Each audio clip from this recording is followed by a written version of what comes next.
Assalamualaikum warahmatullahi wabarakatuh. Selamat siang Sobat ID Surabaya. Selamat bergabung kembali dalam acara TV ID Surabaya Talk Show bersama saya Dr. Nareswari Cininta sebagai host. Pada talk show kali ini kita akan membahas mengenai topik yang paling hangat saat ini, yakni vaksin COVID-19 bagi ibu hamil. Dan sebagai narasumber pada hari ini, saya ditemani oleh Dr. Muhammad Ilham Aldika Akbar, SPOG Konsultan Feto Maternal. Beliau adalah staf divisi Feto Maternal Departemen Obgyn Rumah Sakit Universitas Airlangga, RSUD Dr. Stomo, seorang dosen di Fakultas Kedokteran Universitas Airlangga, anggota Pokja Infeksi POGI, dan juga aktif memberikan edukasi seputar kehamilan di media sosial.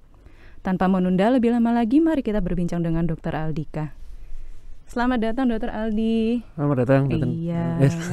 Alhamdulillah sehat ya Dok ya? Ya sehat. Oke Dok, ini siang hari ini kita akan membahas mengenai vaksin COVID-19 bagi ibu hamil. Ini sekarang topik yang sangat-sangat hangat ya, happening banget akhir-akhir ini ya Dok ya.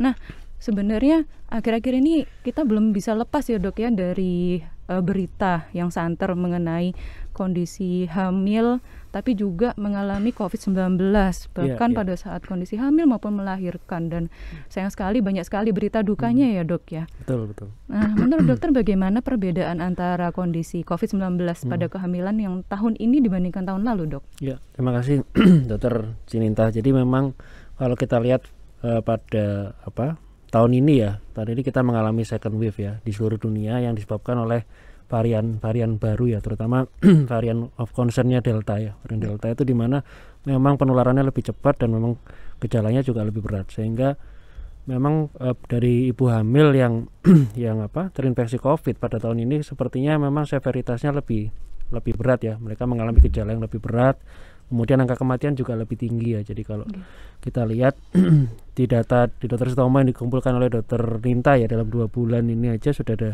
kematian 28 kasus ya Dr. Ninta ya. Itu sekitar 22%. Kalau di rumah sakit UNER angkanya lebih rendah ya, sekitar 12%. Itu karena mungkin kapasitas kami juga lebih sedikit daripada Stomo. Tapi ini sudah menunjukkan gambaran ya, karena kalau tahun lalu kalau nggak salah case fatality rate-nya ya, kematian untuk ibu hamil itu sekitar 3%. Jadi sangat melonjak, sangat tinggi ya pada tahun ini, karena juga itu tadi, karena di Indonesia sama sekali tidak divaksin ya ibu hamil, berbeda dengan di luar negeri ya. Betul sekali divaksin. Jadi meningkat banget ya Dok ya kasusnya, keparahannya, mulai dari gejala, jumlahnya, dan juga resiko untuk kematiannya bisa sampai 3-5 kali lebih lipat lebih beresiko ya ibu hamil yang karena terkena COVID dengan varian yang baru ini ya Dok ya. Tapi beda nggak sih Dok untuk gejala COVID pada ibu hamil ini dibandingkan yang tidak hamil? Sebenarnya nggak berbeda ya. Jadi ibu hamil ini gejalanya pada ibu hamil ataupun pada ibu tidak hamil itu sama sebenarnya dengan orang yang tidak hamil ya. Jadi demam, batuk, sesak nafas, mungkin gejala-gejala yang lebih spesifik ya, seperti anosmia, kehilangan indera penciuman, kemudian ageusia ya, kehilangan indera perasa, kemudian diare. Jadi sebenarnya COVID ini bisa pada semua organ ya Dr. Cininta ya. Semua organ tubuh kita bisa mengalami COVID dan bisa diserang oleh COVID, dan itu memang sama sebenarnya pada ibu hamil maupun yang tidak hamil sama gejalanya. Iya. Jadi memang harus waspada sekali ya Dok ya, karena resikonya sama, gejalanya juga sama. Kalau misalnya ada tanda-tanda seperti flu ya Dok ya, flu kemudian disertai dengan demam tinggi, kemudian juga ada kehilangan penciuman, kehilangan indera perasa, mungkin juga ada kayak sesak nafas yang paling penting ya. Sesak nafas yang biasanya membuat seorang wanita itu merasa harus ke rumah sakit ya Dok ya, padahal sebelum-sebelumnya memang sudah terinfeksi, tapi kalau sudah sesak baru beliau datang ke rumah sakit ya. Berarti harus siap alat apa aja nih Dok kalau di rumah misalnya ada gejala seperti itu nih? Ya sebenarnya yang paling penting dipantau itu kan gejala vital sign-nya ya, tanda-tanda vital dari ibu hamil itu ya. Ibu hamil harus sedia temperatur untuk mengecek suhu badan ya, pasti satu. Kemudian yang kedua pulse oximetry ya, jadi alat portable yang kecil yang bisa dipakai untuk mengukur saturasi oksigen ya. Itu sangat penting sekali, karena bisa ciri khasnya dari COVID ini kan bisa terjadi desaturasi ya, penurunan dari saturasi oksigen tanpa ibu itu merasa sesak awalnya. Jadi ketika sudah berat sekali saturasi turun baru sesak. Nah itu kita harus benar-benar pantau apakah dia turun di bawah 95% atau tidak, itu kedua. Kemudian tensi dan nadi juga penting. Alat tensi nadi kita bisa hitung secara manual ya ibu-ibu, dengan mengecek nadi kita hitung 1 menit ya. Tensi perlu juga beli yang otomatis itu ya, yang otomatis untuk menilai juga tekanan darah, apakah ada penurunan atau peningkatan yang terlalu cepat, itu juga harus waspada juga pada kondisi COVID ternyata. Oke, baik dokter. Jadi kita harus siapkan ya yang pertama kali itu untuk termometer ya dok ya, termometernya untuk mengukur suhu. Kalau batasannya berapa dok suhu yang harus diwaspadai dok? Ya sebenarnya kalau demam ya, begitu ada demam di atas 37,5 itu pun sudah harus waspada. Kemudian ada tanda batuk, sesak napas tadi ya. Kemudian yang terpenting sebenarnya ada riwayat kontak ya. Riwayat kontak itu yang menjadi vital sekali. Apakah ibu pernah kontak dengan orang yang positif ya dalam beberapa hari sebelumnya atau seminggu sebelumnya misalnya, seperti itu. Iya, baik dokter. Termometer, pulse oximetry, tensimeter yang elektronik kalau bisa ya dok ya, sama kita juga siapkan untuk mengukur nadi, kemudian obat-obatan dasar mungkin harus ada, sama juga mengingat riwayat kontaknya ya dok ya, pernah bertemu dengan siapa yang mungkin punya riwayat gejala serupa atau bepergian ke tempat-tempat yang risiko tinggi ya dok ya. Itu berarti memang ibu hamil itu memang harus sekali menjaga kesehatannya dan juga membatasi ya dok ya, membatasi untuk mobilitasnya. Mungkin ini yang harus ingat ya sama semua ibu-ibu yang maupun merencanakan hamil atau hamil, harus menjalankan prokes ya dok ya. Apalagi dok selain menjalankan prokes dok? Ya memang kalau COVID ini kan kita ada 2 ya. Kita pertama itu kita minimalisir atau mengurangi paparan dari virus ya, yang pertama. Yang kedua kan kita harus juga di sisi lain mempersiapkan tentara antibodi kita. Nah, salah satu untuk menghindari paparan virus ya protokol kesehatan yang Ninta ya. Rasanya ibu-ibu semua, teman-teman semua sudah tahu ya. Jadi mulai dari nomor 1 pakai masker lah, pasti pakai masker. Sekarang malah harus double ya, double masker bedah dengan masker kain ya. Kita harus mulai ngupgrade masker kita, atau kita pakai yang N95 untuk itu, ditambahkan untuk medis. Kemudian ya cuci tangan, jaga jarak ya, menghindari kerumunan, mengurangi mobilitas, itu sangat penting untuk membatasi penyebaran virus ini atau mengurangi paparan. Terus yang kedua ya, kita ibu hamil juga harus bersiap tentaranya itu disiapin ya. Jadi kalau nanti misalnya terinfeksi tidak terlalu parah gitu loh. Yang nomor 1 sebenarnya vaksin ini tadi. Vaksin ini kan untuk menyiapkan tentara. Namun yang kedua juga secara general ternyata ya. Jadi mulai pola hidup sehat, dietnya, kemudian olahraga, istirahat teratur, itu semua sarana untuk memperkuat imunitas ya ibu hamil. Jadi 2 itu harus balance ternyata. Harus jalan bersamaan ya dok ya. Nggak boleh ditawar-tawar lagi ya, apalagi kita menghadapi pandemi seperti ini, entah kapan selesainya. Ya betul. Ya, dan sudah disarankan ya para ahli ini sudah banyak yang meneliti, jadi ya tidak main-main ya dok ya sarannya untuk prokesnya tadi 6M tadi ya dok ya, dan juga untuk melaksanakan vaksinasi. Bahkan pada ibu hamil ini luar biasa ini ya, ada berita baik sebenarnya untuk ibu-ibu di Indonesia ini, untuk kita semua, bahwa pemerintah ini sudah mengizinkan ya dok ya untuk dilakukannya vaksinasi pada ibu hamil. Ini kira-kira seberapa pentingnya sih dok untuk vaksinasi pada ibu hamil ini? Ya kalau kita berbicara vaksin ya, vaksin itu kan tujuannya apa sih? Tujuannya untuk membuat tentara antibodi yang proteksi terhadap virus ya. Jadi vaksin itu kita mengenalkan tubuh kita dengan bagian dari virus tersebut, bukan dengan virus tersebut ya, bagiannya, sehingga nanti tubuh kita akan memproduksi tentara, dan kemudian tubuh kita juga akan membuat memori ya, misalnya sel memori dari sel B tersebut ya. Jadi memori ini akan siap nanti suatu saat jika dimasuki oleh virus itu pada suatu waktu tertentu, maka dia akan memproduksi tentara. Jadi sudah siap untuk melawan, sehingga kalau ketika virus masuk maka bisa langsung dinetralisir, jumlahnya nggak terlalu banyak ya, loadnya nggak terlalu banyak, sehingga tidak terlalu parah gejalanya ke tubuh ibu. Itu tujuannya vaksinasi. Nah, kalau ditanya seberapa penting, maka kita harus lihat gimana sih kalau ibu itu tidak divaksin ya, ibu hamil. Kerugiannya apa sih? Ini dari studi Intercovid ya, Dr. Ninta mungkin juga masuk di situ ya, Dr. Ninta, dokter dari Surabaya juga bergabung dengan negara-negara di Eropa.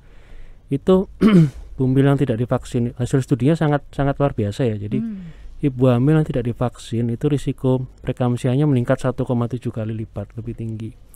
risiko gejala COVID berat 3,3 kali lebih tinggi. Jadi kemudian risiko di ICU, masuk di ICU 5 kali lipat lebih tinggi ibu hamil yang tidak divaksin.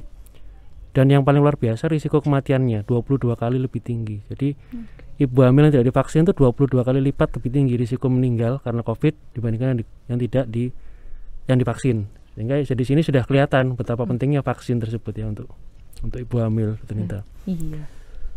Baik dokter. Jadi vaksin di sini tuh memang untuk ibu-ibu hamil ya yang sebenarnya ibu hamil ini kondisinya memang rawan ya, rentan ya dok Betul, ya. Secara dari fisiologi atau dasarnya proses perubahan kondisi tubuhnya selama kehamilan itu memang membuat ibu-ibu hamil ini lebih mudah mengalami infeksi ya, termasuk infeksi dari SARS-CoV-2 ini. Dan juga vaksinasi ini gunanya untuk mencegah, tapi juga sekaligus untuk menurunkan resiko terjadinya komplikasi. Misalnya si ibu ini ternyata ternyata akhirnya juga terinfeksi ya dok ya, bisa sampai preeklamsinya itu berkurang ya dok ya. Preeklamsi itu mungkin bagi ibu-ibu yang mungkin belum tahu preeklamsi itu apa, itu adalah peningkatan tekanan darah jadi tinggi yang terjadi hanya pada kehamilan, biasanya setelah kehamilan 5 bulan ya dok ya, atau sampai bahkan masa nifas juga. Dan itu berbahaya sekali karena tidak hanya komplikasinya pada ibu tapi juga pada janinnya. Dan juga resiko yang lainnya ya dok ya, masuk ICU itu kan luar biasa sekali ya dok ya, pasti akan memakai alat bantu nafas dan juga perawatannya lama, bahkan kematiannya juga cukup tinggi ya dok ya. Jadi inilah ibu-ibu, makanya kenapa kita penting banget bagi ibu-ibu hamil, ibu-ibu yang merencanakan kehamilan atau promil, atau orang ibu-ibu yang mau menikah nih rencananya, ya lengkapin dulu vaksinnya. Tidak ada ruginya, tidak usah takut. Karena vaksin ini sangat bermanfaat untuk jenengan dan juga melindungi kepada anggota keluarganya yang lain ya dok ya. Anggota yang lain yang misalnya masih belum memiliki kesempatan, misalnya punya adik-adik yang kecil atau saudara-saudara yang masih balita, itu sangat melindungi sebenarnya ya dok ya. Iya baik dokter. Jadi kapan sih sebenarnya ibu hamil ini boleh dilakukan vaksinasi nih dok?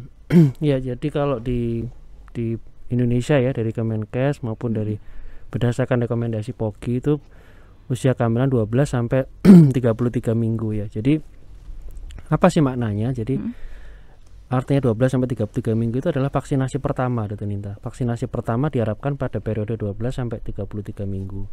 Kenapa harus di atas 12 minggu? Karena ketika di bawah 12 minggu itu adalah periode pembentukan organ janin ya. Sehingga kita menghindari itu, berhati-hati supaya meminimalisir risiko kecacatan bawaan. Meskipun bahwa studi-studi di luar negeri itu sudah membuktikan bahwa misalnya vaksin mRNA itu aman, meskipun diberikan pada trimester pertama itu pun aman, nggak ada kecacatan bawaan. Vaksin inactivated vaksin Sinovac itu pun juga aman sebenarnya, itu sudah lama kita pakai ya di dalam kehamilan, seperti vaksin flu itu nggak ada masalah. Cuman kita benar-benar hati-hati, kita minimalisir di Indonesia ini, benar-benar kita jaga. Kemudian kenapa batasannya 33 minggu? Harapannya adalah vaksin itu bisa diselesaikan sebelum trimester 3, sehingga ketika masuk trimester 3 itu sudah terbentuk antibodi, Dr. Ninta. Jadi nanti ketika akan melahirkan itu sudah siap antibodinya. Kemudian yang kedua juga harapannya transfer antibodi ke bayinya. Ya, transfer antibodi itu studi-studi terbaru di Nature itu juga sudah menunjukkan bahwa bisa terjadi transfer antibodi pada janin, sehingga itu juga harapan kita juga melindungi janinnya juga ya dok ya. Baik dokter. Nah berarti kan memang boleh dilakukan pada ibu hamil trimester 2-3 ya dok, boleh, ya 2 dan 3 dok ya. Baik. Macam-macam jenisnya juga terserah ya dok ya, yang inactivated maupun mRNA boleh ya dok ya. Boleh.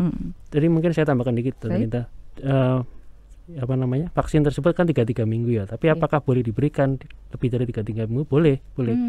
Jadi bukan berarti lebih dari 33 minggu nggak boleh diberikan, tidak. Jadi tetap boleh diberikan. Kenapa? Karena satu kali vaksin itu ternyata juga jauh lebih lumayan ya, ada efektivitasnya daripada tidak divaksin sama sekali. Pelindungannya tetap ada meskipun cuma 30-40%, tetap lumayan untuk melindungi ibu hamil. Jadi ibu-ibu yang sudah lewat 33 minggu nggak apa-apa, tetap bisa ke puskesmas, tetap bisa minta vaksin, tidak ada masalah gitu loh. Iya, baik dokter. Baik, ini kalau mungkin untuk yang inactivated ini yang tipe Sinovac atau Sinovac dok ya. Kalau yang mRNA ini yang sering kita dengar baru-baru ini Moderna sama yang Pfizer ya dok ya. Baik, ini jadi apapun vaksin yang sekarang ada di Indonesia, insya Allah ini diperbolehkan untuk diterima atau digunakan pada ibu-ibu hamil. Bagaimana dengan ibu-ibu menyusui nih dok? Boleh nggak dok? Kalau ibu menyusui lebih aman lagi, jadi nggak ada masalah. Ibu menyusui itu nggak ada concern apa-apa, kita boleh. Jadi ibu menyusui begitu kondisinya sudah pulih dari persalinan, mau divaksin boleh, silakan langsung.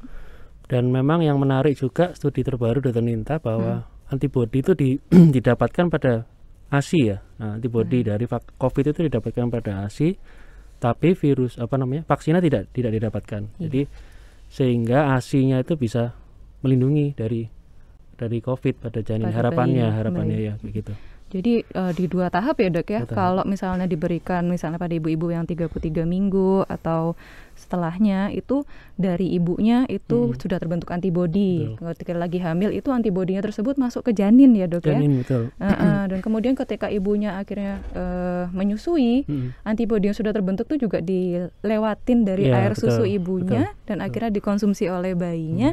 Dan bayinya alhamdulillah ya akhirnya mendapatkan proteksi atau perlindungan terhadap SARS-CoV-2 ini. Dan tadi juga poin pentingnya ibu-ibu bahwa vaksin ini komponennya atau vaksinnya ini sendiri nih nggak dilewatin ke plasenta maupun ke air susunya, jadi aman untuk janin atau untuk bayi yang ibu susui, nggak masalah ya dokter ya. Betul. Nah, gimana nih dok? Ini kadang-kadang ada ibu-ibu nih yang sebelum pada saat menerima vaksin pertama nggak tahu kalau beliau lagi hamil. Apa yang harus dilakukan oleh ibu-ibu ini? Iya, sebenarnya nggak ada masalah ya. Jadi karena tadi sebenarnya vaksin itu aman kok, di trimester pertama sebenarnya aman. Secara teoritis maupun secara studi menunjukkan kalau aman. Nah, kalau di tempat kita, kalau begitu vaksin pertama tahu hamil, maka vaksin keduanya memang ditunda ya, dimundurkan setelah 12 minggu. Kalau di luar negeri boleh dilanjutin sesuai jadwal, nggak ada masalah. Cuman di kita tadi kita berhati-hati, kita mundurkan sampai 12 minggu. Itu nggak masalah untuk ibu hamil. Tetap nanti efektivitasnya juga akan baik, tetap nggak ada masalah. Iya, baik dokter. Jadi memang rekomendasinya di Indonesia sendiri, kalau misalnya memang suntikan pertamanya itu beliau belum tahu kalau hamil, ternyata tahu kalau hamil, ditunda dulu sampai 12 minggu. Walaupun dari penelitian-penelitian di luar ternyata nggak masalah, walaupun pada 12 mungkin minggu pertama sampai 12 minggu itu masih aman untuk janinnya.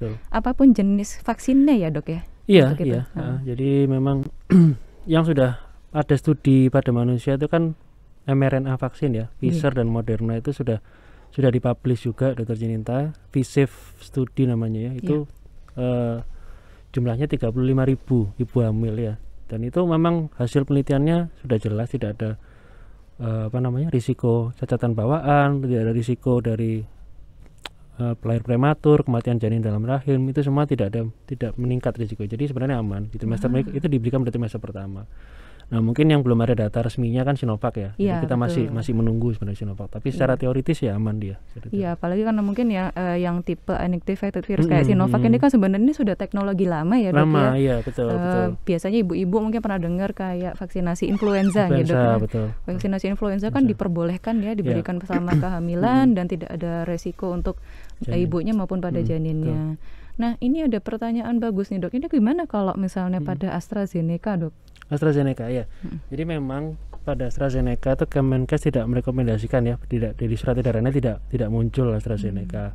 Kenapa? Karena ada komplikasi yang sangat jarang pada AstraZeneca, tapi itu sangat-sangat langka ya, tapi sangat jarang. Itu namanya trombositopenia sindrom. Jadi ada gangguan pembekuan darah, ada gangguan gangguan perdarahan ya pada orang yang divaksin. Jadi kita benar-benar menjaga supaya itu tidak terjadi. Meskipun sangat jarang Dr. Nita, sangat jarang sekali. Dan biasanya terjadi setelah suntikan pertama ya. Suntikan yang pertama itu angka kejadiannya cuma 8 dari 100 juta orang yang divaksin AstraZeneca. Jadi 8 per 1 juta kan sangat jarang ya, sangat jarang sekali sebenarnya. Kalau dari Pokja Infeksi sebenarnya merekomendasikan tetap di apa namanya dibolehkan, tapi dari Kemkes kemarin benar-benar hati-hati kita dari Kemkes ya, sebenarnya hati-hati sekali, jadi tidak direkomendasikan dulu sementara untuk ibu hamil ya. Baik. Karena ibu hamil sendiri itu memang ada perubahan dari betul. pembekuan darahnya ya, betul, Dok ya. Jadi memang untuk vaksin-vaksin yang memang sudah diketahui sebelumnya dari berita-berita atau dari penelitian-penelitian sebelumnya, ibu-ibu seperti AstraZeneca ini memang ada salah satu resikonya adalah pembekuan darah ya, gangguan pembekuan darah. Dan sedangkan ibu hamil sendiri memang biasanya kalau lagi hamil itu pembekuan darahnya lebih meningkat ya, Dok ya. Nah, ini yang harus diwaspadai. Nah, ini juga ada satu kasus nih, Dok. Jadi seorang ibu sebelum hamil dia sudah divaksinasi AstraZeneca dosis pertama. Berarti kan ketika mengetahui beliau hamil, apakah beliau meneruskan AstraZeneca atau memilih jenis vaksinasi lain? Ya. Kalau kondisi seperti itu tetap disarankan maaf ya. Kalau kondisi seperti itu tetap disarankan dilanjutkan, Dr. Ninta, karena memang mencampur-campur vaksin ini masih belum ada rekomendasinya ya. Mencampur vaksin kalau misalnya dalam satu jenis itu mungkin masih boleh ya. Jadi misalnya Pfizer kemudian dilanjutkan Moderna, meskipun tidak ideal sama-sama mRNA ya. Baik. Tapi kalau misalnya dicampur antara AstraZeneca dicampur Sinovac atau dicampur Moderna itu belum direkomendasikan sih. Nanti takutnya malah tidak efektif karena cara kerjanya kan beda. Iya. Belum ada juga penelitiannya pada ibu hamil ya, Dok ya. Jadi safety-nya, keamanannya itu belum jelas semua ya, Dok ya. Jadi kalau pada kondisi seperti itu, Dr. Ninta, ya kita konseling manfaat dan kerugiannya ya. Keuntungan dan kerugian. Keuntungannya tadi kan jauh lebih besar daripada risikonya tadi cuma 8/1 juta kan.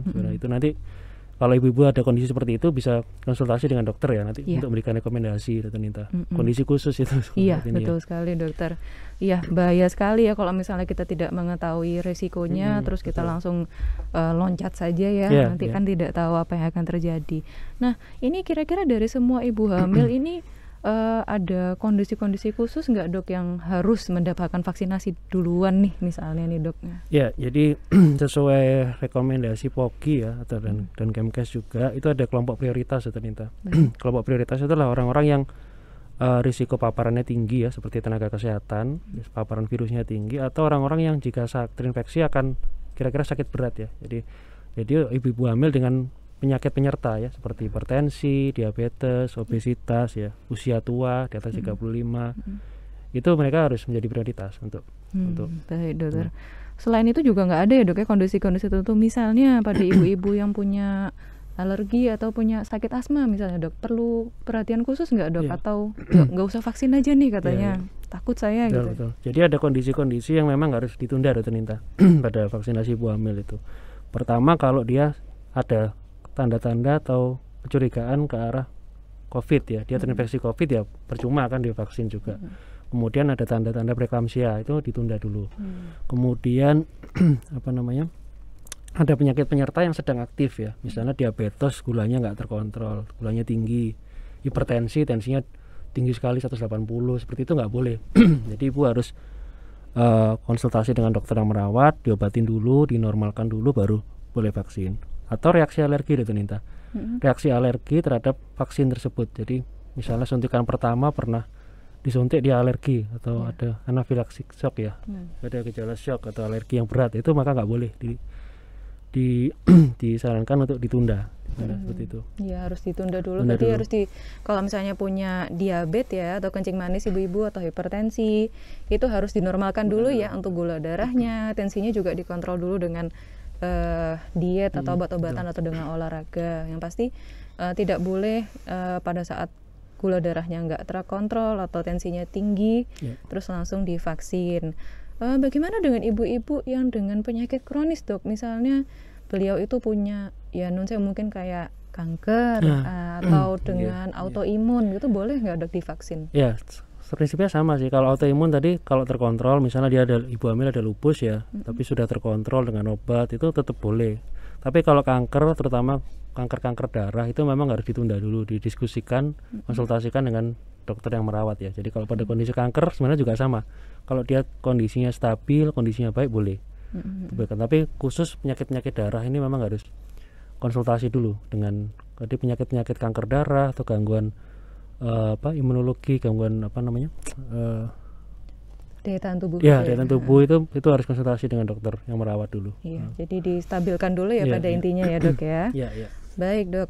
Nah ini misalnya apakah ada persiapan khusus nggak dok sebelum dilakukan vaksinasi buat ibu-ibu hamil nih dok? Harus minum obat kah atau harus apa gitu? Ya yang pasti kesiapannya itu fisik dan mental ya ternyata ya. Jadi fisik itu ya kesiapan fisik, jadi badan kondisi sehat ya, tidak dalam kondisi penyakit yang sedang aktif atau sedang ada komplikasi, itu sebaiknya ditunda kalau ada seperti itu. Kemudian secara mental ya ibu harus banyak mencari informasi ya seperti melihat YouTube ini ya, jadi mencari informasi apa sih manfaatnya, apa kerugiannya. Kemudian ibu juga harus tahu apa sih nanti efek sampingnya atau kipinya itu apa, jadi ada persiapan. Memang tidak disarankan dokter Ninta untuk meminum obat-obatan sebelum vaksin.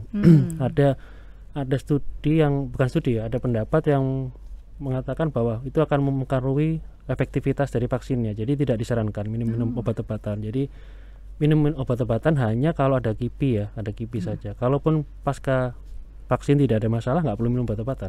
Gitu. Iya, gitu. Baik dokter. Jadi jangan nih ya ibu-ibu kalau misalnya takut sakit terus atau takut demam akhirnya sebelum vaksin malah minum obat-obatan anti nyeri atau obat-obatan yang untuk penurun panas. Karena itu juga ada kemungkinan akan menurunkan efektivitas dari vaksinnya. Jadi percuma deh ibu disuntik-suntik tapi akhirnya nggak efektif juga, kan kasihan ya ibu ya.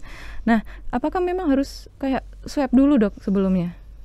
Tidak dokter Ninta. Jadi rekomendasi tidak harus swab dulu. Jadi tapi dipastikan tadi ya tidak ada gejala-gejala tadi. Kalau ada gejala atau kontak erat ya dipastikan dulu bukan COVID ya. Jadi kalau ditunda dulu lah. Tapi kalau tidak ada itu semua tidak perlu tes PCR. Kenapa? Karena ya itu tadi itu akan menghabiskan sumber daya resource-nya itu akan negara ini akan kehabisan tes PCR kalau yang mau divaksin harus di swab dulu betul. Malah yang membutuhkan malah nggak bisa dapat jatah ya dok ya. Padahal penting sekali itu kadang-kadang swab PCR itu memang sangat menyelamatkan nyawa ya untuk penegakan diagnosis. Jadi nakesnya juga tahu untuk bagaimana cara penanganannya. Jadi ibu-ibu kalau mau vaksin juga nggak perlu minum obat-obatan yang berlebihan. Minum obatnya hanya kalau memang ada gejala setelah dilakukan vaksinasi atau yang disebut dengan kipi ya dok ya. Itu misalnya kalau ya panas ya demam ya minum anti demam. Kalau nyeri yang masih bisa ditahan ya ditahan aja. Kalau nggak tahan baru minum obat ya dok ya. Iya betul. Harus istirahat nggak sih dok setelah vaksin? Benar dokter Ninta, menarik sekali. Jadi harus istirahat. Jadi ya sambil observasi dulu. Observasi apakah ada kipi. Kipi itu juga nggak selalu langsung muncul. Ada juga yang delay ya. Munculnya di atas 4 hari itu juga ada. Kalau ibu-ibu mendapat vaksin mRNA ya, Pfizer atau Moderna itu bahkan disarankan 1 minggu. Tidak boleh olahraga, tidak boleh aktivitas berat, aktivitas stres nggak boleh. Karena ada kejadian miokarditis ya dokter Ninta ya. Kipinya itu miokarditis.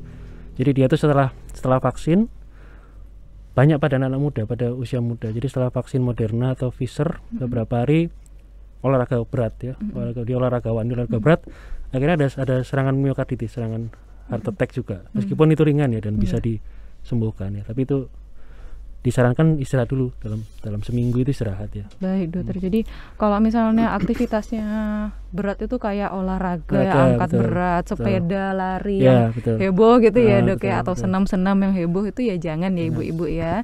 Ya istirahat sewajarnya, aktivitas sewajarnya. Mungkin untuk yang aktivitas rumah tangga masih nggak apa-apa ya dok ya. Nggak perlu harus tiduran atau bed rest total itu ya nggak juga. Waspadai sekitar 4-5 hari pertama pasca vaksinasi ya dok ya. Setelah vaksinasi itu ibu-ibu juga harus tetap waspada, jaga kondisi, terus tetap berpikiran positif. Kalau ada gejala yang mengkhawatirkan ya baru konsultasi ke dokter. Yang miokarditis itu tadi itu ini ya dok ya, apa namanya, gangguan pada otot jantung. Otot jantungnya. Miokarditis itu ada gangguan otot jantung. Jadi memang pada orang-orang yang habis divaksin, terutama tipe-tipe mRNA seperti Moderna ya dok ya sama Pfizer itu memang meningkat kejadian untuk gangguan dari otot jantungnya jika setelah divaksin orangnya melakukan kegiatan berat ya, dan juga istirahat harus cukup ya dok ya. Betul. Minum air putih juga yang banyak ya. Minum air putih yang banyak, istirahat yang cukup ya dok ya, sama aktivitas biasa saja, tidak melakukan aktivitas berat. Baik dokter. Nah ini kalau misalnya vaksinnya sendiri nih yang paling bagus apa sih dok untuk ibu hamil nih sebenarnya? Ya.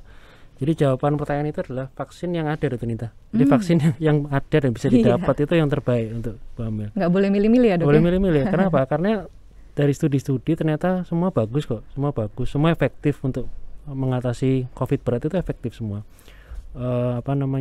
Hanya tingkat persentasenya berbeda-beda ya. Kalau kita lihat memang efikasi tertinggi ya Pfizer dan Moderna ya. Efikasi tertinggi di atas 95%. Tapi untuk Sinovac ya yang banyak diragukan itu ternyata bagus dari studi di Chili itu 10 juta orang itu ya ternyata bagus, dia mencegah kematian itu 86%, itu kan luar biasa ya. Mencegah sakit berat itu atau masuk ICU 90%. Jadi walaupun terinfeksi nggak berat-berat banget betul. ya dok ya? Yang penting kan itu kan, sebenarnya kalau kita terinfeksi kita nggak masuk ICU, kita nggak terpasang ventilator, kan itu yang penting sebenarnya. Jadi bagus semua, jadi nggak perlu ragu untuk ibu hamil ya. Baik dokter, jadi semua orang yang sudah tervaksinasi masih tetap ada resiko ya dok ya untuk terinfeksi. Makanya setelah vaksinasi bukan berarti kita boleh lepas masker seenaknya ya dok ya, atau bahkan melanggar protokol kesehatan yang sudah ditetapkan selama ini.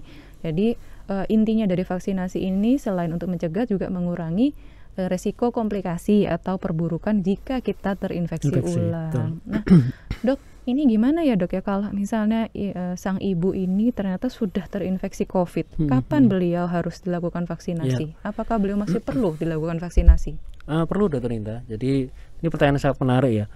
Jadi di studi-studi terbaru ada yang namanya hybrid immunity ya, imunitas hibrid atau gabungan. Jadi ternyata orang penyintas yang diberikan vaksinasi itu jauh lebih kuat ternyata proteksinya, antibodinya lebih tinggi daripada yang divaksin saja ya, tapi antibodinya lebih tinggi dan dia lebih mengenal banyak varian sebenarnya, lebih bisa mengcover banyak varian. Jadi kalau kena penyintas ya divaksin satu kali itu lebih bagus. Nah kapan kalau di pemerintah kita Kemkes itu menyarankan 3 bulan pasca infeksi atau pasca sembuh, 3 bulan setelah sembuh baru boleh divaksin.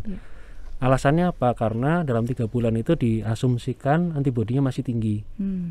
Kemudian kedua, risiko reinfeksi pada 3 bulan itu sangat rendah, kurang dari 1% atau Ninta.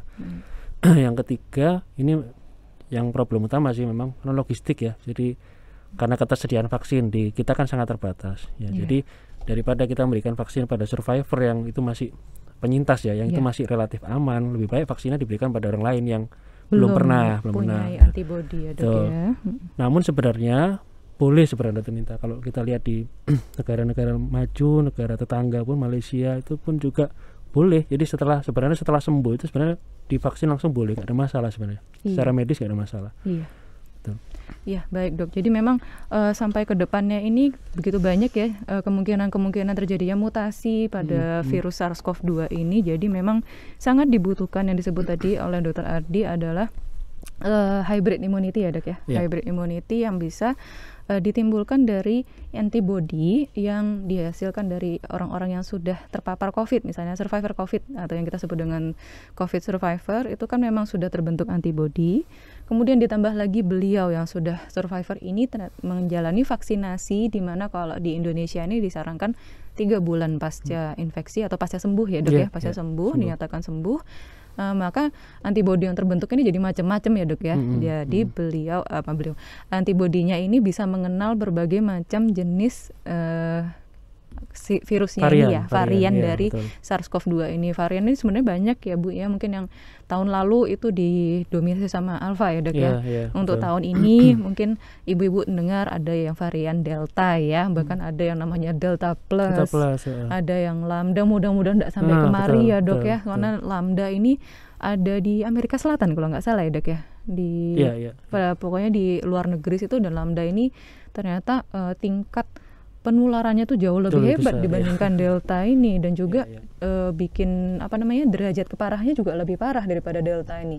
Sedangkan kita tahu ya dok ya, kalau Delta sendiri itu kan penularannya 2 kali lebih hebat ya, 2 kali lipat lebih hebat dibandingkan varian Alpha. Itu yang membuat sekarang kenapa sih kok banyak ibu-ibu hamil itu terinfeksi, kenapa kok jumlah pasien-pasien COVID itu meningkat pesat dibandingkan tahun lalu. Jadi waspada ibu-ibu sekalian dan juga keluarga yang menemani, bahwa varian ini masih bisa berkembang lagi. Varian yang sekarang sudah ada aja sudah menularnya banget. Nah, makanya kita perlu melakukan proteksi, salah satunya dengan vaksinasi, terutama untuk ibu hamil ini. Nah, gimana nih dok kalau misalnya ini ada pertanyaan lagi nih dok, mungkin tadi belum mengikuti yang untuk janin ya dok ya, vaksin pada janin ini bakal masuk nggak dok? Mungkin bisa diulangi lagi karena ini benar-benar yang jadi perhatian bagi ibu hamil nih. Jadi jadi memang salah satu tujuan vaksin itu kita mentransfer antibodi ya. Jadi antibodi yang dihasilkan dari vaksin itu dikirim ke janin. Namun vaksinnya tidak ikut masuk, tidak ikut masuk ke janin ya. Kalau dalam kehamilan antibodi tersebut dikirim ya lewat plasenta ya, bisa menembus lewat darah masuk ke janin. Nah, kalau yang sudah lahir ya itu dari ASI-nya ya Dr. Ninta ya. ASI-nya itu mengandung imunoglobulin A sama imunoglobulin G COVID ya. Sehingga imunoglobulin A itu ketika dihisap oleh bayi itu dia akan melapisi mukosa ya, melapisi permukaan dari mulut ya, mulut kemudian kerongkongan dan sebagainya. Itu akan memberikan perlindungan dari pintu masuknya dari COVID itu sudah ditutup ya, diblok oleh imunoglobulin A ya. Itu harapannya seperti itu. Jadi memang meskipun ini masih perlu penelitian lebih lanjut ya Nita, bagaimana efeknya tersebut. Yang pasti sampai saat ini baru ditemukan itu, tapi belum tahu efeknya seperti apa, belum tahu kepada janin ya. Iya. Baik dokter, jadi perlu diingatkan lagi ya Bu ya, tadi sudah kita bahas tapi tidak apa-apa diulangi lagi karena efek pada janin ini pasti dikhawatirkan oleh ibu-ibu. Nah tadi Dr. Aldi sudah memastikan bahwa vaksinnya sendiri tidak masuk, tapi antibodinya yang ditransfer dari ibunya ke bayinya selama di dalam kandungan, dan ketika melahirkan antibodi tersebut diberikan pada ibunya melalui air susu ibu. Jadi langsung ASI itu juga, ASI pada dasarnya memang wajib ya dok ya, luar biasa efeknya ASI itu untuk perlindungan pada bayi, apalagi kalau ibu-ibu sudah divaksinasi dan sudah memiliki antibodi terhadap COVID, maka lebih lagi nih jadi super ASI-nya ya dok ya. Betul. Oke dokter, baik. Ini kalau misalnya kipinya pada ibu hamil nih, lebih bahaya nggak sih dok dibandingkan kalau kipi-kipi pada ibu-ibu yang nggak hamil? Jadi kipi itu sebenarnya sama ya, kalau dari kipi pada ibu hamil dengan kipi pada wanita tidak hamil sama dari studi-studi. Memang yang paling berat itu golongan mRNA ya, vaksin mRNA. Jadi Pfizer, Moderna itu paling tinggi kipinya paling tinggi kejadian efek sampingnya. Tapi kalau Sinovac itu paling rendah. Jadi paling enak sebenarnya Sinovac, efek sampingnya paling rendah dari studi meta analisis Dr. Nita. Nah, kipinya apa aja? Yang paling sering itu nyeri di tempat injeksi ya, tempat suntikan. Nah, itu paling sering nyeri, bengkak, kemerahan ya. Ada yang terbentuk bercak-bercak merah yang meluas ya, rash itu, dan demam, kemudian nyeri otot, kemudian lemas ya, meriang kayak gitu-gitu. Itu yang sering didapatkan dan memang itu wajar sebagai efek ya, bahwa efek samping, dan itu membuktikan bahwa vaksinnya memang sedang bekerja untuk. Iya, baik dokter. Jadi memang kalau imunisasi apapun ya, vaksinasi apapun itu pasti ada efek sampingnya ya. Sebenarnya itu bukan hal yang perlu kita khawatirkan ya ibu-ibu. Kalau habis disuntik sakit ya wajar.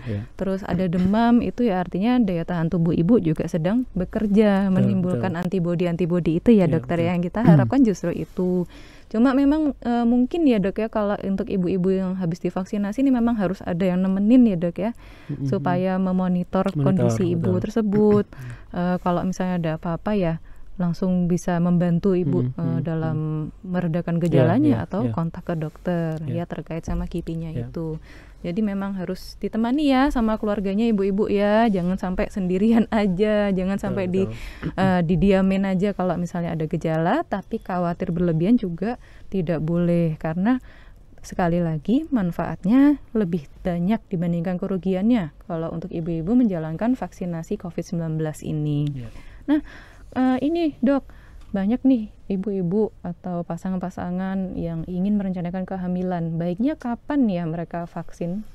Ya sebenarnya idealnya ya Dr. Cinta divaksin dulu ya. Vaksin dulu, setelah selesai full 2 kali baru promil ya, baru program hamil, sehingga ketika nanti dia hamil sudah full terproteksi dari COVID, itu paling ideal. Tapi kalau misalnya sudah terjadwal ya untuk program hamil, misalnya bayi tabung atau apa, nggak ada masalah, tetap boleh Nggak akan mempengaruhi ya dok ya proses bayi tabungnya itu, misalnya kualitas sel telurnya atau ya makanya apa? memang dari rekomendasinya sih tidak perlu ditunda, tapi memang kalau boleh saya sarankan selesaikan dulu vaksinnya, baru promil ya ternyata ya. Iya, gitu. Biar sama-sama memiliki kekebalan ya dok ya. Betul. Jadi juga nanti ketika posisi hamil, ketika nyenengan dalam kondisi yang rentan ibu-ibu, nyenengan sudah punya antibody terhadap COVID-19 ini.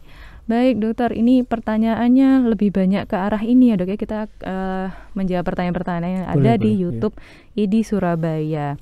Baik. Ini di Surabaya di mana ya dok ya dilakukan vaksinasi? Iya, untuk ibu hamil maksud saya. Oh ya, harusnya nanti di ini ya, di semua fasilitas kesehatan harusnya nanti udah bisa ya, di puskesmas Paskes kesehatan di mana-mana harusnya udah bisa. Karena kita sudah sosialisasi sih dari POGI, udah sosialisasi ke Dinkes di semua di nasional kita sudah sosialisasi. Harusnya sudah bisa Dokter Ninta. Nanti dikoordinir ya dok ya sama pemerintah melalui fasilitas pelayanan kesehatan.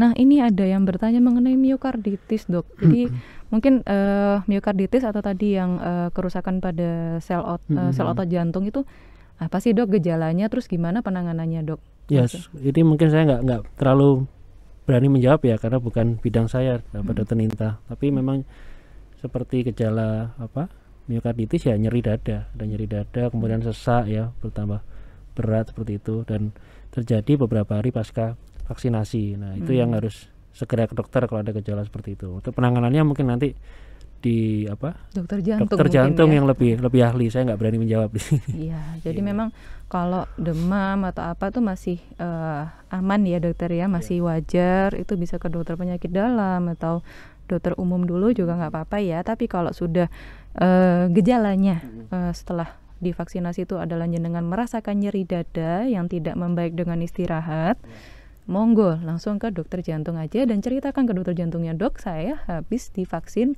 menggunakan vaksin yang mRNA. Dokternya pasti akan langsung nyambungin, ini adalah salah satu efek setelah dilakukan vaksinasi mRNA. Baik dokter, nah berikutnya ini ada pertanyaan menarik, ini gimana ya dok ya nanti ibu hamil yang melakukan vaksinasi ini ngantrinya bareng orang umum atau punya antrian sendiri? Ya ini tergantung dari kebijakan dinas kesehatan di masing-masing daerah ya Dokter Ninta ya. Kita nggak tahu, tapi yang kita sarankan sih memang harusnya tersendiri ya. Ibu hamil tidak dicampur dengan masyarakat umum harusnya. Atau mungkin yang lebih safe itu drive-thru ya Dokter Ninta ya. Vaksinasi drive-thru itu lebih safe itu untuk mungkin saya sarankan ibu-ibu cari vaksinasi yang drive-thru kalau ada cari itu, atau mungkin cari di tempat yang sepi ya. Memang harusnya tidak boleh dicampur ya, karena itu tadi malah justru menjadi risiko terpapar nanti, nanti malah jadi klaster ibu-ibu hamil ini kalau misalnya bercampur itu kan takutnya social distancingnya tidak terjaga, malah nanti mungkin dia menggunakan masker sambil nunggu minum buka masker, wah terpapar nanti sama COVID, nggak jadi kuat, jadi sakit deh akhirnya dok. Iya dokter. Nah ini kalau masalah terkait sama vaksin yang jenis yang satunya dokter, yang inactivated atau yang Sinovac dokter. Nah kalau yang Sinovac ini sendiri kira-kira untuk kedepannya apakah pada ibu hamil ini perlu diulang lagi nggak dok kalau misalnya yang inactivated ini, misalnya beliau pingin hamil lagi nih gitu loh, misalnya pada hamil ini sudah vaksin, nah untuk hamil berikutnya perlu vaksin lagi nggak sebelumnya? Nah itu yang belum ada studinya dan belum ada rekomendasinya karena COVID ini kan baru belum ada 2 tahun itu. Mohon maaf saya belum bisa menjawab karena belum ada rekomendasinya. Memang kalau kita lihat vaksin-vaksin lain ya seperti pada kondisi yang penyakit yang berulang ya, seasonal misalnya misalnya influenza itu disarankan tiap hamil di vaksin influenza. Kalau di luar negeri itu kan diulang ya. Kalau di luar negeri itu kan kayak influenza itu bisa sampai kematian ibu ya, kematian ibu hamil. Jadi mereka disarankan tiap hamil itu divaksin. Cuman kita belum tahu COVID ini gimana. Tapi ada kemungkinan juga sih Dokter Ninta, ada kemungkinan berulang ya dok. Iya, saya nggak tahu juga, belum tahu. Ini juga untuk yang tipe-tipe lain juga sama aja prinsipnya ya dok ya, dalam mungkin dalam kita menangani penyakit yang pandemi ya. Berarti mungkin memang harus dilakukan proteksi berulang ya dok ya. Tapi saya nggak tahu dokter Nita, ini pendapat pribadi ya, saya belum tahu nanti. Iya, ini mungkin ya benar kata dokter Aldi, kita harus siap fisik dan mental yang mungkin kedepannya baik ibu-ibu hamil atau merencanakan kehamilan ya perlu dipersiapkan ya Bu ya. Ada kemungkinan kita bakal rutin nih divaksin ya, dan jangan takut karena semakin lama penelitiannya semakin banyak. Dan saat ini sih mengarahnya masih aman untuk ibu hamil dan ibu yang merencanakan kehamilan dan juga ibu yang menyusui juga ya. Jadi alhamdulillah vaksin-vaksin COVID yang sudah ada di dunia ini, terutama yang jenis mRNA inactivated ini juga aman untuk ibu hamil ya dok ya. Oke dokter, ini wah ini pertanyaannya kelas berat nih dok. Campuran lagi nih ya. Jadi kalau boleh nggak sih dok, misalnya mungkin beliau ini sudah pernah mendapatkan vaksin Sinovac ya dok ya sebelumnya dan sudah selesai. Kemudian boosternya ini kan saat ini kan kita mendapatkan Moderna ya. Betul. Ini saya kurang tahu apakah beliau ini kayaknya nggak hamil ya, karena seorang bapak ini kayaknya yang bertanya. Nah, apakah ini aman ya dok ya, atau efektif ya kalau campuran? Ya, ini bukan ibu hamil ya, jadi saya bukan bapak-bapak nih kayaknya. Ya, saya disclaimer aja ya, saya bukan ahli vaksin, bukan ahli virus juga ya, jadi cuma saya dokter kandungan ya, jadi mungkin lebih fokus ke ibu hamil. Cuman memang dari studinya itu dari beberapa negara di luar memang sudah ada yang melakukan seperti ini ya, jadi mencampur ya, tapi campur itu dengan syarat diselesaikan dulu satu rangkaian itu, jadi 2 kali itu diselesaikan dulu baru boleh diganti. Tidak boleh dicampur pada satu rangkaian. Jadi misalnya pertama Sinovac, kedua langsung ganti Moderna, itu tidak disarankan. Jadi diselesaikan dulu satu rangkaiannya, baru nanti boosternya boleh dicampur. Sebenarnya pun kalau kita tidak dapat Moderna, kita booster dengan Sinovac pun juga nggak masalah sebenarnya Nita. Itu juga hasil studinya juga bagus sebenarnya. Jadi antibodinya naiknya lupa saya berapa kali lipat gitu. Jadi tetap bisa boleh sebenarnya. Jadi Sinovac kalau khawatir Moderna ini banyak kipinya ya, khawatir takut ada efek samping, mau tetap di Sinovac juga boleh boosternya. Baik dokter. Jadi kalau pada intinya sebenarnya selesaikan dulu ya untuk yang vaksin yang jenis satu pertama. Rangkaiannya ya. Satu rangkaian vaksin itu apapun jenisnya, baik yang inactivated maupun yang mRNA itu selesaikan dulu, baru kalau kemudian lakukan booster dengan tipe yang lain itu tidak apa-apa, karena pada intinya sebenarnya kita butuh antibodinya ya dok ya, bukan masalah jenis vaksinnya itu. Baik dokter, ini apakah aman Bumil dan Busui vaksin pertama Moderna? Kapan booster Modernanya dok? Ini dari Bapak Muhammad Freddy. Apakah aman Bumil dan Busui pakai Moderna dok? Nah, kalau pakai Moderna kapan? Justru yang sudah ada penelitiannya itu, justru yang sudah terbukti aman dengan jelas pada manusia itu Moderna dan Pfizer gitu loh. Yang mRNA itu. Iya, mRNA itu justru yang sudah ada penelitian dengan 35.000 sampel atau 35.000 orang ya. Jadi itu sudah terbukti. Maka kalau yang Sinovac masih belum ada yang dipublikasi data resminya. Jadi malah nggak perlu khawatir sebenarnya kalau Moderna, malah sudah terbukti aman gitu loh Moderna atau Pfizer. Iya. Jadi bapak-bapak ibu-ibu sudah mungkin bisa ya browsing, sebenarnya banyak sekali pemberitaan baik di media yang populer maupun di jurnal-jurnal ilmiah mengenai keamanan vaksin COVID ini yang tipe mRNA bagi ibu hamil dan ibu menyusui, karena memang udah banyak penelitiannya ya dok ya, sampelnya atau pesertanya yang diteliti itu banyak banget, 35.000 tuh nggak main-main ya dok ya. Iya, jadi bisa dipercaya kalau penelitiannya itu pesertanya sebanyak itu. Nah baik, jadi jangan khawatir ya bapak ibu, kalau mau vaksin Moderna atau tipe-tipe mRNA yang lain, jenis yang lain, silahkan pada ibu hamil dan ibu menyusui karena aman. Tipe yang inactivated juga sama, karena tipe yang inactivated yang seperti Sinovac itu sudah merupakan teknologi vaksinasi yang sudah lama dipakai, seperti contohnya vaksin influenza. Jadi aman untuk ibu hamil dan ibu menyusui. Kalau boleh nambahin dikit ya, untuk meyakinkan juga safety-nya inactivated ya, virus yang tidak aktif ini, ada juga studi untuk vaksin influenza ya Nita ya. Vaksin influenza itu diberikan pada trimester pertama. Jadi dievaluasi pada trimester pertama itu saya lupa ya, sampelnya 40.000 atau berapa ya. Ternyata hasilnya juga menunjukkan aman, tidak ada kecacatan bawaan, tidak ada abortus atau keguguran ya, risiko-risiko yang kematian janin dalam rahim itu juga tidak tidak terbukti, jadi aman meskipun diberikan pada trimester pertama ya virus influenza. Jadi kalau pada trimester pertama aja aman, ya insya Allah pada trimester 2 itu juga sudah pasti lebih aman ya, lebih aman. Karena memang trimester 1 itu kita agak-agak khawatir karena pembentukan organ janin, resiko keguguran itu juga ada, tapi ternyata ya terbukti tidak ada ya Bapak-bapak dan Ibu-ibu sekalian untuk tipe-tipe vaksin yang inactivated, aman, tidak resiko keguguran atau cacat janinnya hampir tidak ada. Jadi jangan milih ini, milih itu, enggak, sama baiknya semuanya ya.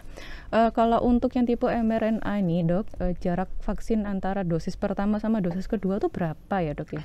Itu tergantung kalau nggak salah 28 hari ya, kalau dosis kita 28 hari. Iya, 14 sampai 28 hari ya kalau nggak salah yang direkomend ya dok ya. Cuma kok dari pemerintah kalau nggak salah tetap 28 hari 28 hari, ya, 28 hari. Kalau dari ininya aturan pakainya itu 14 hari pun tidak masalah ya. Jadi jadi apapun jaraknya 14 atau 28 hari kita mengikuti aturan yang sudah disampaikan oleh pemerintah ya Bapak-bapak dan Ibu-ibu.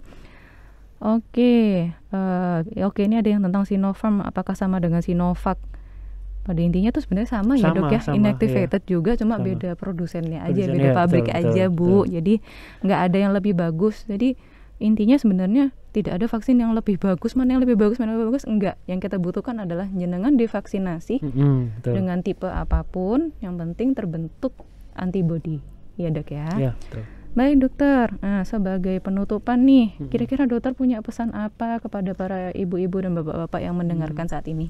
Iya, terima kasih Dokter Nita. Jadi mungkin message-nya atau pesannya itu adalah ibu-ibu jangan ragu ya untuk divaksin. Jadi kami harap dari POGI, dari ID itu mengharapkan sekali semua ibu hamil untuk segera vaksin ya.